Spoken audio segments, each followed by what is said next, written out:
Hi, it's Ike from Groovy Entertainment. Today we got another book on tape to play for you. Today's book is California Gold Rush for 1984. So let's get started.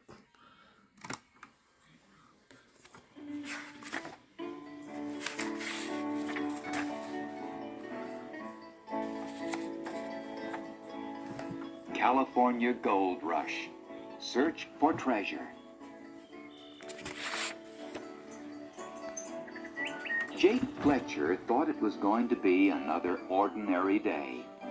It was chilly this morning of January 24th, 1848. Jake was up early as usual. He was helping his older brother Sam build a sawmill for Mr. Sutter. Everybody in California knew who Mr. Sutter was.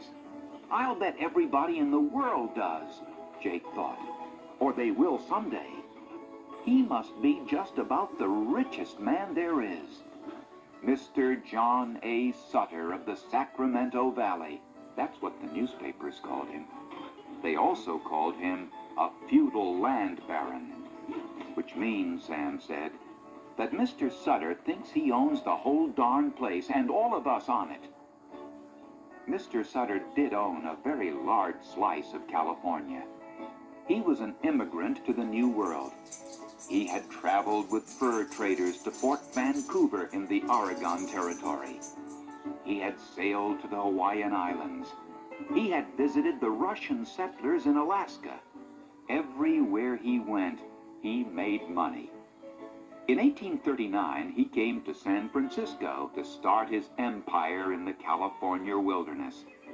That empire had grown and grown. John Sutter even owned his own fort. Imagine owning your own fort, Jake thought enviously. Even if you didn't need protection from Indians, it would be exciting. Mr. Sutter had built Sutter's fort of adobe brick. It stood near where the American and Sacramento rivers joined. Mr. Sutter also owned thousands of cattle, horses, sheep, and hogs. He controlled ranches, a grist mill, a tannery, and a hat factory. He had his own bakery and blanket factory. He had spinning and weaving businesses and blacksmith, carpenter, and shoemaker shops. He even owned a factory where salmon was salted down. Practically everybody in Northern California worked for Mr. Sutter. Even those who didn't came in touch with him. Jake's own mother kept a boarding house here in Coloma Valley. All her boarders were men working on Mr. Sutter's new sawmill. Even James Marshall, the supervisor, took meals at Ma's table. Mr. Marshall was down by the river now. Today, the mill workers were deepening the channel that the water from the mill wheel would spill into. Or they had been deepening it. Work seemed to have stopped. Sam came over to Jake, wiping his forehead with his kerchief. Mr. Marshall's all excited. He won't let us go on digging till he looks around. Mr. Marshall sure was excited. Jake saw him stooping down and searching through the water. Then he scooped something up in his hat and ran to the mill with it. "I wonder what he's found," Jake said to Sam.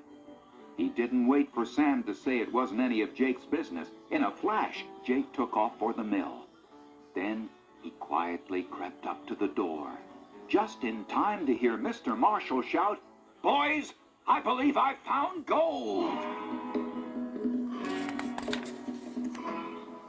Gold. It was a magic word. The Spanish conquistadors, who'd explored Florida and California, Mexico and South America, had been looking for gold.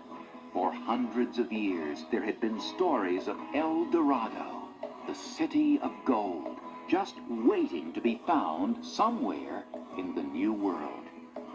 And now, gold had really been discovered in California on Mr. Sutter's land. There they were, flakes of gold in the crown of Mr. Marshall's western hat. Mr. Marshall made tests at the mill for days. Every evening at the boarding house, there was talk of nothing but gold.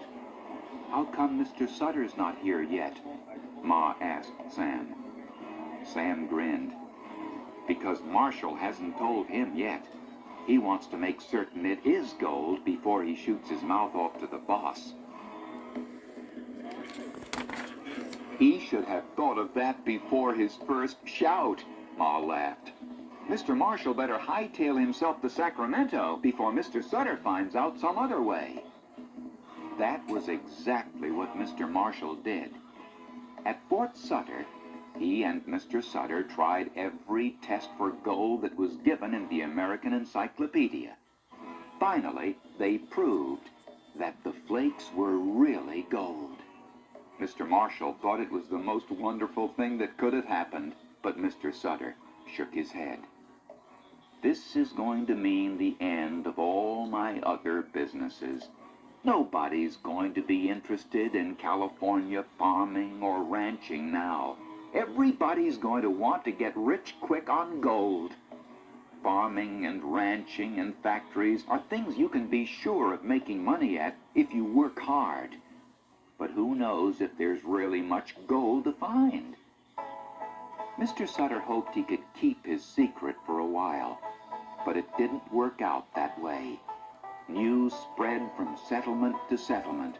All along the river, Californians began to pan for gold. They ran hands or a sieve or a shovel through the water, as Mr. Marshall had done.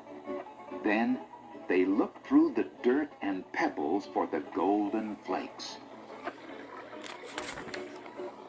In May 1848, a Mormon elder named Sam Brannan visited the diggings. He went back to his San Francisco home in great excitement. Over his head, as he went down the street, he waved a bottle filled with glistening dust. "Gold! Gold! Gold from the American River!" Throughout California, ordinary life stopped.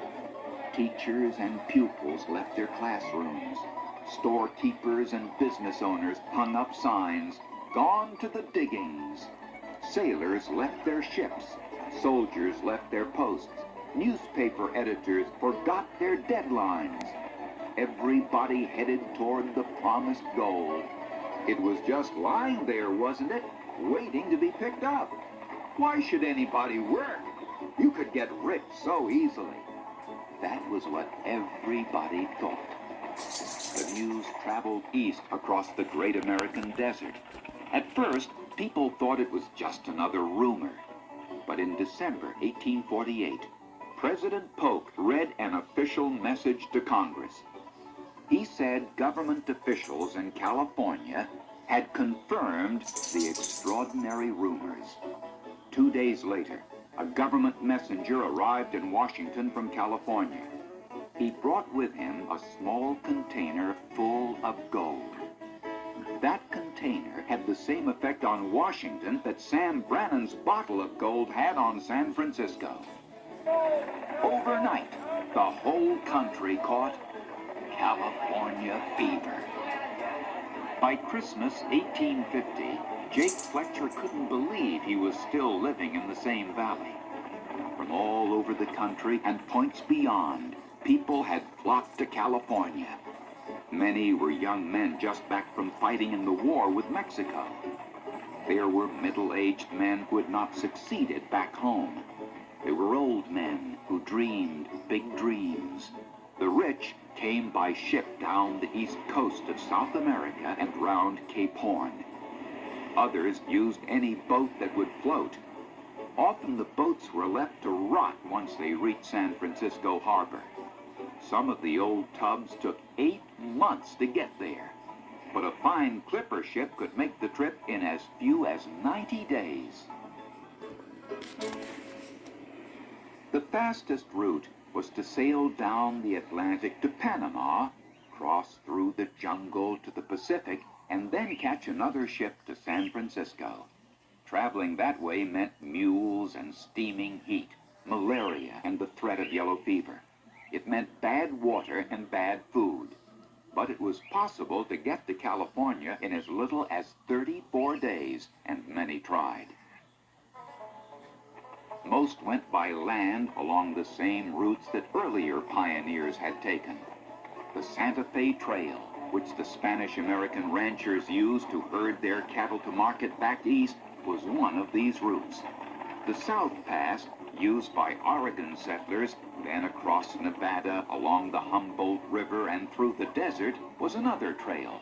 The Donner Pass in the high Sierras, where people could be marooned for months in winter snows, was yet another route. The gold seekers came by wagon train, on horseback and on mules. Some people called them Argonauts, because they were like the men in the Greek myth who sought the golden fleece. They are better known as 49ers. Mrs. Fletcher's boarding house didn't house mill workers now. It was crammed with 49ers, several to a room. She was making money. Everybody in business near the diggings was making money. All but Mr. Sutter. He went into debt and had to sell his fort. Nobody was interested in his farms and ranches and other businesses. Nobody was interested in anything but gold. Seems like everybody's gone plumb crazy, Ma said on New Year's Day. Look at this place, Roaring Gulch. That's a good name for it, all right. We've got a whole fool city here made out of tenting and tar paper. A lot of people wasting time chasing gold, and a lot of other folks taking advantage of them. Nobody knows how to do an honest day's work anymore. Ma, that's not fair, Jake protested. Panning for gold's hard work. But you don't get a salary for it. Oh, I know a few lucky ones strike it rich. And then what? They squander it all, and by Monday, they're poor again. Don't be so hard on them, Ma, Sam told her. It's a hard life. Well, you and Jake ought to know, replied Ma. Don't think I don't realize that both of you are panning for gold whenever you can find the time. Panning was hard work, whatever Ma said, Jake thought, rubbing his aching muscles. In fact, panning wasn't like it used to be at all. At first, hunting for gold had seemed so easy. Hadn't those golden flakes just been lying there waiting for Mr. Marshall to come along and find them? But now, the waters had been muddied by thousands of pairs of legs. New inventions had come into the gold fields. Mining was a regular business now, whether Ma wanted to admit it or not. The first thing a 49er had to do was find a good unclaimed spot and stake his claim.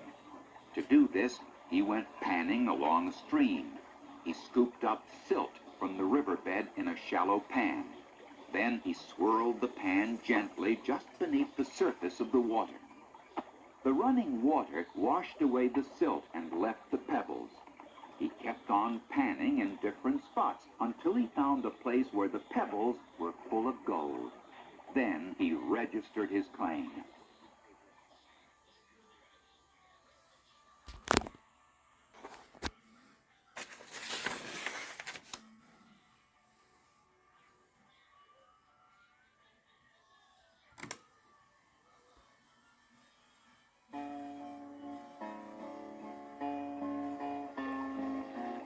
Now that he had his claim, he needed a faster way to get at the gold. Everyone knew there must be a rich source or mother lode of gold somewhere deep in the earth. But right now, there was still lots of gold waiting in the water. So placer mining, or sieving the rivers, was what everybody did. And washing the pebbles in a pan was way too slow. Jake and Sam were working a claim together. First, they built a rocker. It was 3 feet long and looked exactly like a baby's cradle with a handle on one side. Actually, it was 2 shallow wooden boxes. The top one was half as long as the one below it and had holes in its bottom. The lower one had cleats, or riffles, across it and a slot at the end. Sam shoveled earth into the top.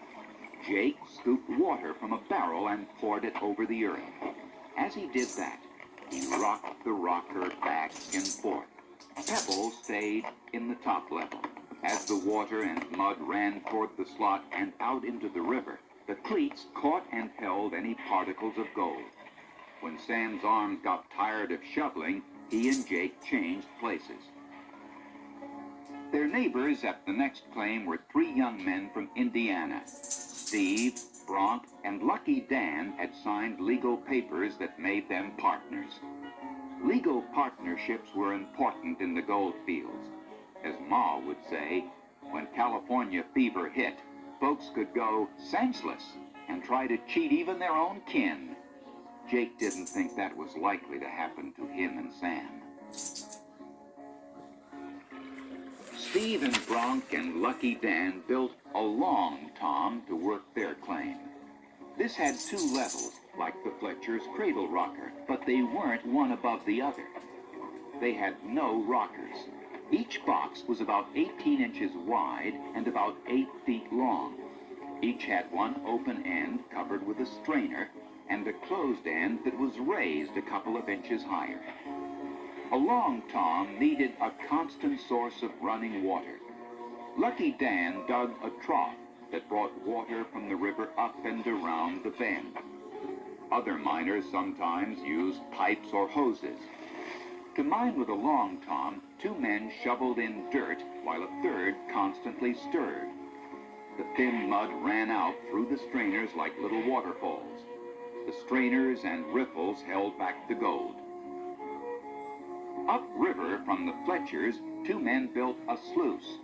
This looked like a long tom, except it had several boxes, all open-ended. It had to be built across a sharp bend in a stream. It connected the 2 parts of the stream and made the water detour across the riffles. The sluice sloped steeply and was 300 feet long. The owners shoveled gravel into its upper end and let the river do the washing for them. "Very little gold's going to escape that sluice," Jake said enviously. "I wonder if we're ever going to get much on our claim." "Don't get discouraged," Sam advised. "There have been lots of overnight millionaires already. If we don't get rich here, we can sell our claim and try quartz mining in the mountains." Quartz mining, quarrying for veins of gold in the mountains, was even harder work than placer mining. But Jake and Sam were not afraid of work. They couldn't work their claim as steadily as Steve and Bronk and Lucky Dan. They both had other jobs, too. Sam started a store selling supplies to the newcomers. Jake worked for him. "If I strike it rich," Sam said, "I'm going to buy a great big ranch and live like Mr. Sutter used to. I'll give you the store." "If I strike it rich," Jake grinned, "I won't need your old store. I'll buy a piece of that railroad we hear talk of, and I'll be a millionaire." But it was beginning to look as if those days were far away. At the boarding house supper table, Lucky Dan was talking about giving up and going back east. "I think my luck's run out.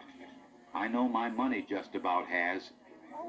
"There's a theater troupe coming to town today," Ma said to cheer up the young man. "You go see the show. Tomorrow you'll feel better." They all went, Lucky Dan and Bronk and Steve and Jake and Sam and Ma. Ma loved the theater. Everybody around the mining camps did. Troops of actors traveled from camp to camp, putting on everything from minstrel shows to Shakespeare. The play was to be held in the Opera House. That was a fancy name for a barn with wooden benches. But everyone in Roaring Gulch was proud of it all the same. That night, everyone enjoyed the play. Jake especially liked one of the actresses, a pretty girl with yellow hair and blue eyes named Della Blake. As everybody piled out into the dirt street after the show, Doc Slocum came hunting for Ma. "You got any room for these actors at your place, Mrs. Fletcher?" he asked. "I'll make room," Ma said. "I'll go straight home and start moving folks around.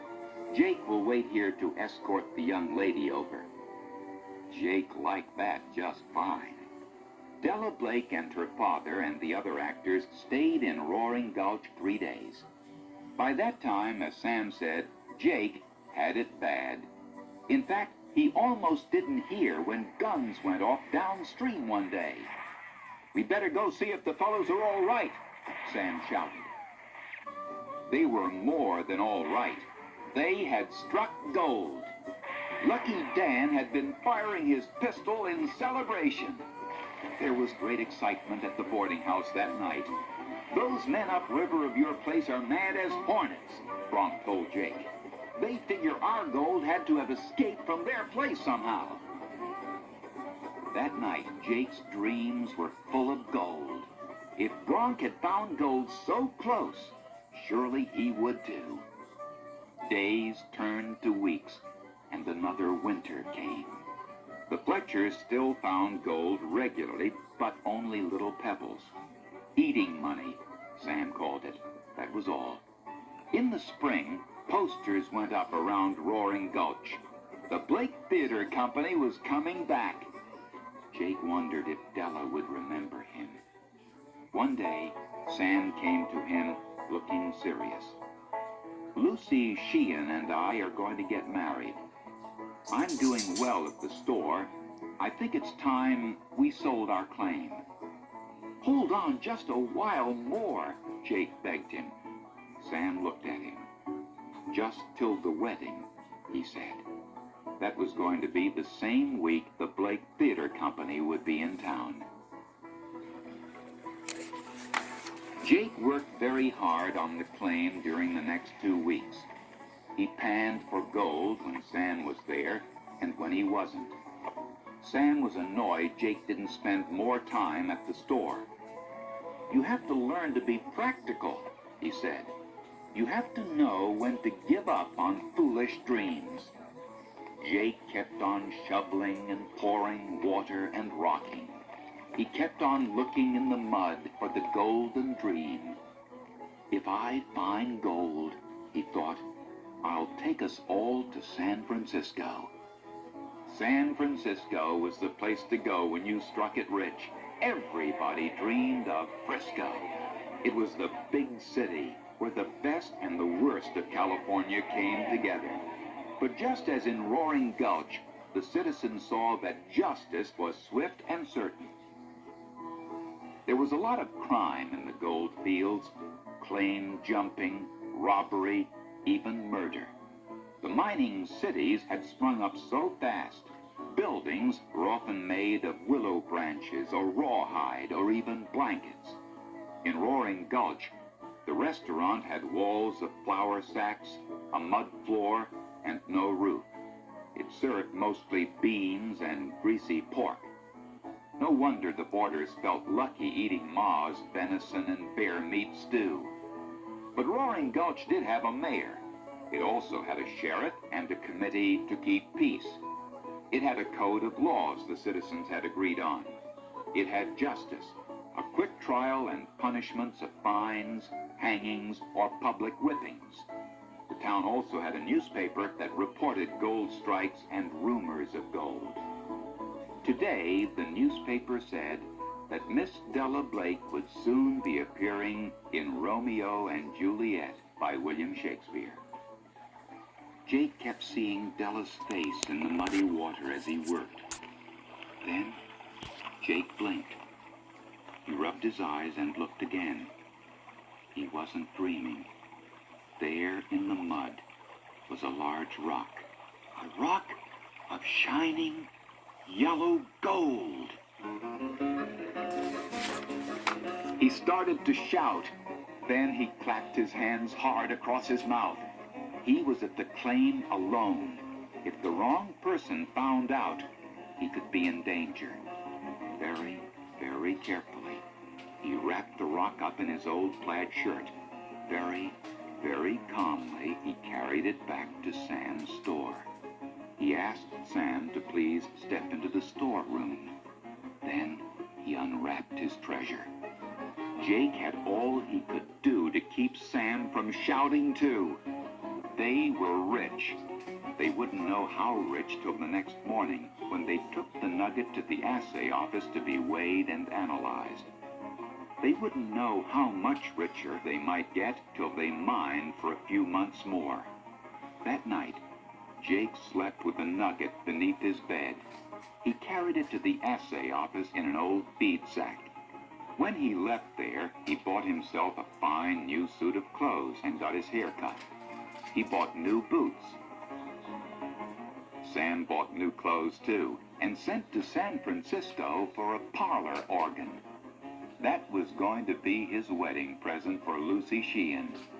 Jake and Sam together bought Ma some silk for a dress and a cashmere shawl. "I'll have to sew like mad to get that dress made in time for the wedding," Ma said, but her eyes were shining. "We just want to do you proud, Ma," Jake told her. "You always have, so long as you kept your feet on the ground while your heads were in the clouds. Oh, I'll say it. I'm tickled your claim came through after all that work. Just as long as you remembered gold's not all there is to California. Someday, folks are going to remember this is good farming and ranching country, too. Why, just wait till there's a railroad clear across the country. Roaring Gulch will be a fine city someday. You wait and see." But in the meantime, Sam was getting married, and today, Della Blake was coming to town. Jake put on his new hat and went out into the bright morning, whistling.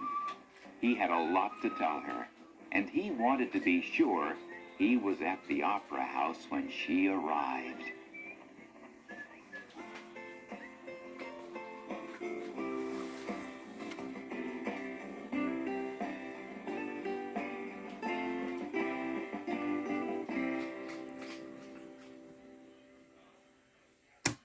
So that was California Gold Rush from 1984. So please like, subscribe, share, and comment, and have a groovy day. And our next book will be Herself the Elf, The Thing Out of Spring.